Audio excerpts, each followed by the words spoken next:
მეორე ნაბიჯი, რომელიც ამ პრაქტიკის შესრულებაში არის საჭირო, რომ გავაკეთოთ, განვახორციელოთ, არის შექება. ეს აუცილებლად წერილობით კეთდება, მთლიანად ეს პრაქტიკა კეთდება წერილობით.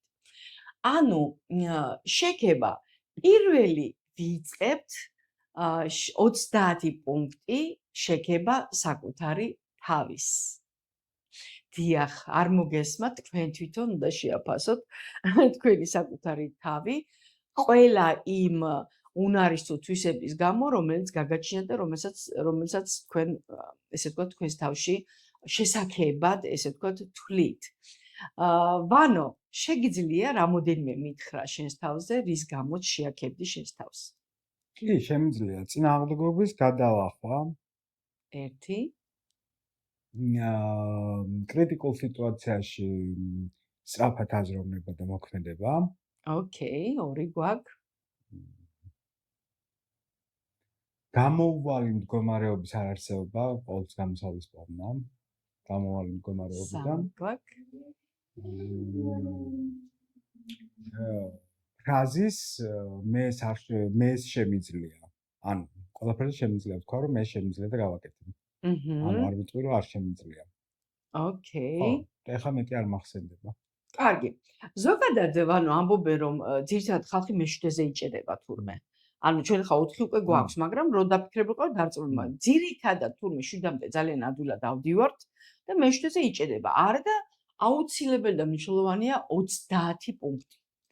ამიტომ თქვი მე რომ ცოტა დროის გამოყოფა მოგიწევთ, ფიქრი მოგიწევთ, თუმცა ეს მხოლოდ ეხლა ვანომ ძირითადად უფრო ისეთი სხვილი ისინი აღნიშნა, შეიძლება რომ თქვა რომ დაუშვათ მე ვიმსახურებ ესე ვთქვათ ვაქებ ჩემს და თუნდაც იმის გამო რომ მე შემიძლია რომ რაღაც სიტუაციაში მეგობარს ის რაღაცა გაუკეთო დაუშვათ ისეთი რომელიც მისთვის მნიშვნელოვანია მე შემიძლია რომ დაუშვათ ვიფიქრო თუნდაც იმაზე რომ აი ვიღაცას დავეხმაროთ ну მოკლედ ნებისმიერი მიზეზი მონახეთ რის გამოც საკუთარ თავს შეაქებთ ოკეი შეიძლება დაუშვათ ეხლა თქვათ ეგეთი რაღაცა ხო ძალიან ისეთ რაღაცას ვამბობ უცნაურს და ისეთ სიტყვას მარტივს რომ დაუშვათ მე არ დაველოდო როდის დაასუფთავეს ჩემი კარის მეზობელი სიტყვაზე ვიძახი სადარბაზოს თუ როდის აიღებს დაუშვათ იქ რაღაც დაგდებულ ქაღალდს და დაუშვათ მე ავიღო ხო არის ეს ინიციატივიანობა სიტყვაზე და დიახ მე ვიმსახურებ შექებას ამის გამო რომ მე ვარ ინიციატივიანი და არ ველოდები სხვა როდის გააკვეთებს სიტყვაზე ვიძახი ოკეი ანუ მოკლედ თქვენს თავში მონახეთ ეს 30 და ახლა კი უკვე როდესაც ჩვენ 30 პუნქტი ჩამოვწერეთ ანუ საკუთარი თავის შექება უკვე ვიწყებთ 30 პუნქტის დაწერა სხვა ადამიანებში ის რაც სხვა ადამიანებში მოგწოს ანუ რის გამოც ჩემი აზრით ის ადამიანები იმსახურებენ თქვენს შექებას. ანუ შეგიძლია მითხრა დაუშვათ აი შენს გარემოცვაში ან ზოგადად ადამიანებში ის რაღაცები რის გამოც შეაქებთ სხვებს. ხო, ეს პირველი უნდა იყოს აუცილებლად რომ შევაქო პუნქტუალობა. ადამიანი უნდა იყოს პუნქტუალური. არა, რომ უნდა იყოს არა, ყავს ეგეთი ადამიანი. კი, რა თქმა უნდა, ხო, მაგას ვამბობ და ოკეი. ამის მიხედვით ვაქებ პუნქტუალობა. ნათქვამის შესრულება. პირობის შესრულება. არა, ნათქვამის პირობად შეიძლება არ იყოს, მაგალითად თქვას, რომ არ ვიცი, მე საღამოს 10 საათზე დაგირეკავ. ოკეი. პირობა და დარეკავს 10 საათზე და არა რაღაცა 2 დღის მერე. ეს განათლება ინტელექტი სხვადასხვა რამეა ჩემი აზრით. პროდასალურობა ყველა ვარიანტში. რუსეთთან ვერ კონტაქტობ, უახლოესი ადამიანს რო იყოს. ის გამოც შევაქებ. საღად აზროვნების უნარი. ეს კიდე სხვა რამეა, ვიდრე განათლება და ინტელექტი. აი საღად რო აზროვნებენ ადამიანები. ხო გემოვნებაზე დაობენ ადამიანები, მაგრამ ჩემთვის ძალიან მნიშვნელოვანია მე არ ვამბობ რომ ძვირადღირებული, როგორი ფასაცმელი აცვია და თითები როგორ აქვს მოწესრიგებული ხელები. ეს ძალიან მნიშვნელოვანია და ამის გამო შემიძლია შევაქო ადამიანები. ხო, ეხლა სხვა ისეთი არ მახსენდება. ხო, აი ნახე უკვე რამდენი გაგვახსენდა. ხო და ძალიან ისეთი პარადოქსია, ვანო და საკუთარ თავზე ხშირად ესე ამდენი ნახე როგორ ხებზე უცებ როგორ ილაპარაკე და თურმე ხშირად ადამიანს თავის თავში დაფიქსირება ამ დროს რომ თქვა სიმართლე ჩემი აზრით ეგ თვისებებში ყველა გაქვს.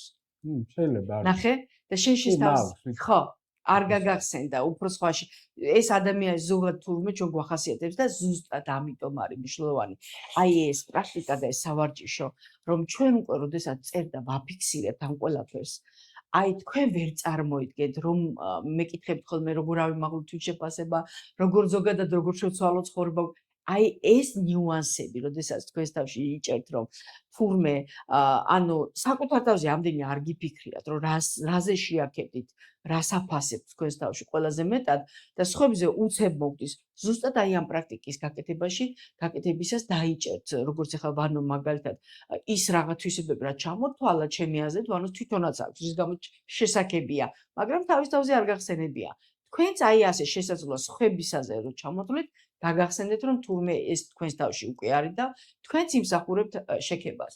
დავასრულეთ სხვა ადამიანების საკებარი, ესე ვთქვათ, საკითხების ჩამოწერა და გადავდივართ უკვე მესამე ნაბიჯზე.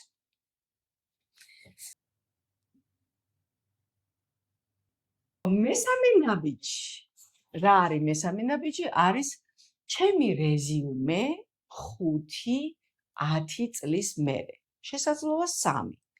ეს თქვენზეა დამოკიდებული.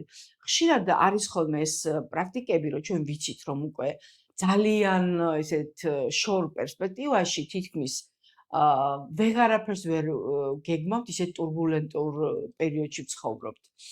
და ადრე იყო ხოლმე ეს ძალიან ტრენდული, რომ უნდა შენი თავი დაგენახა 10, 20, 30 და ხანდახან 50 წლის შემდეგაც და ეს მუშაობდა. თუმცა დღესდღეობით ძალიან ესეთი დაპატარავდა ეს პერსპექტივის დანახვის პერიოდი და ამბობენ რომ თვითონ ადამიანმა რომელიც ამ პრაქტიკას გააკეთებს თავისთვის კომფორტულ მოსარგებ პერიოდზე უნდა გათვალოს. ანუ ეს სუმცირე უნდა იყოს 3 წელი, 5 წელი, 10 წელი, ოკეია. მოკლედ თქვენ როგორც გენდომებად.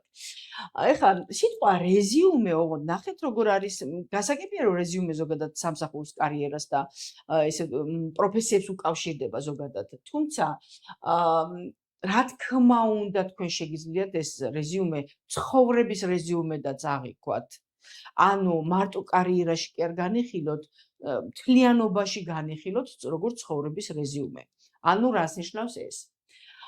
ეს ნიშნავს რომ ჯერ ალბათ იცი რა, მე მაინც ვფიქრობ რომ ამ პრაქტიკაში ჩავამატებდი ერთ რაღაცას რომ იმისათვის რომ მე ჩემი თავი დავინახო 3, 5 და 10 წლის შემდეგ ჩემი ცხოვრების ესე ვთქვათ ბეწერტილი დავინახო ყველა შემთხვევაში უნდა აღწერო ჩემი აწერტილი სადავარ ახლა ხო ანუ რეზიუმე რომელიც არის ახლა ამ წუთას დაუშვათ თუ წავედით დაუშვათ კარიერის თვალსაზრისით ხო და საქმიანობის თვალსაზრისით თუ წერ რომ დაუშვათ მე ამ 2026 წელია და მე მუშაობ აქადა აქ ჩემი შემოსავალი ეს არის დაუშვათ თუ არავისთან არ მუშაობ საკუთარი ბიზნესი მაქვს ჩემი საქმიანობა ეს არის ამდენი წიგნი მაქვს ამდენი კურსი მაქვს დაუშვათ ჩაშვებული ამდენი წიგნის ბესტსელერის ავტორი ვარ სიტყვაზე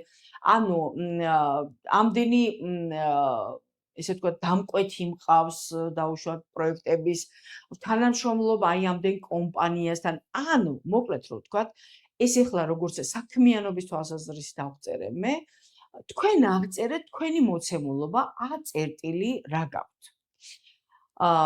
შესაბდა აქედან გამომდინარე არა, ოღონდ მაგიტო არ აღწერთ, რომ მაინც ამას უნდა უკავშიროთ. იქნებ მე 3 წელიწადში და 5 წელიწადში საერთოდ სხვა სფეროში ვხედავ და სხვა სიტუაციაში ვხედავ, სხვა ჩემს თავს. უბრალოდ განსაზღვრეთ ამჟამად სად ხართ. ხოლო შემდეგ უკვე დაწერეთ 5 წელიწადში სად ხედავთ თქვენს თავს. ანუ რეზიუმეს თვალსაზრისით დაუშვათ თუ კი დავუშვათ მე ამ წუთას ვარ ინგლისურენოვანი სტუდია ინოვაციის ხელმძღვანელი და ვასწავლი ინგლისურს ინოვაციური მეთოდებით. ასევე მაქვს პიროვნული ზრდისა და განვითარების კურსები და პროექტები და წიგნები. და შესაბამისად მყავს ადამიანები, რომლებიც მეხმარებიან ამ ყველა პროექტის განხორციელებაში. დავუშვათ აუცილებლად მიუთითებდი იქ შემოსავალსაც და ეს იქნებოდა აწერტილი.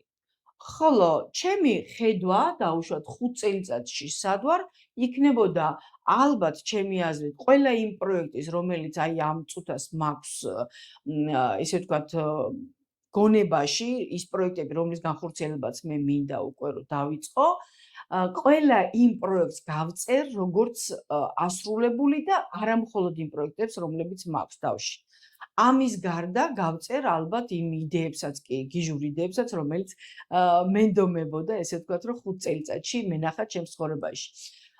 ეს რაც შეეხებოდა საქმიანობას და დაუშვათ შემოსავალს, მაგრამ ანალოგიურად შეგიძლიათ გაწეროთ თქვენი პირადი ცხოვრებაც, ზოგადად როგორ ცხოვრობთ, სად ისვენებთ, ვისთან ერთად, ვინ არიან მეგობრები, რა ურთიერთობები გაქვთ ოჯახში, ოჯახს გარეთ.